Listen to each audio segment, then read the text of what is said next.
Bhavnagar LCB police staff શહેર વિસ્તારમાં night પેટ્રોલિંગમાં હતો ત્યારે બાતમી મળી હતી કે મોતી તળાવ વિસ્તારમાં ગ્રાઉન્ડ પાછળ દિવાલ પાસે જાહેર જગ્યામાં કેટલાક ઈસમો મોબાઈલ ફોનની લાઇટના અજવાળે ગંજી પત્તાના પાના પૈસાથી હાર જીતનો હાથકાપનો જુગાર રમી રહ્યા છે।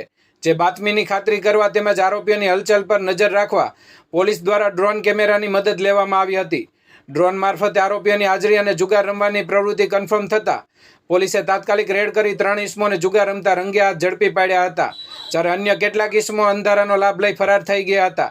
પોલીસે સ્થળ પરથી ગંજી પત્તાના 52 પાના, લીલા રંગની નેટ તથા 37,900નો મુદ્દામાલ કબજે કર્યો હતો। ઝડપાયેલા તેમજ ફરાર તમામ આરોપીઓ સામે બોરતળાવ પોલીસ સ્ટેશનમાં જુગાર પ્રતિબંધક ધારાની કલમ હેઠળ ગુનો દાખલ કરવામાં આવ્યો છે। પકડાયેલા આરોપીઓમાં જાહિદ ઉર્ફે મૌલાના અલીભાઈ સિદાતર, દિલીપભાઈ મફાભાઈ થારતિયા તથા ઇમ્તિયાઝ રસુલભાઈ શમાનો સમાવેશ થાય છે, જ્યારે ઇરફાન ઉર્ફે પાનિયો સુમરા, અકરમ ઉર્ફે ભોપો સુમરા સહિત 5 આરોપીઓને પકડવાના બાકી છે।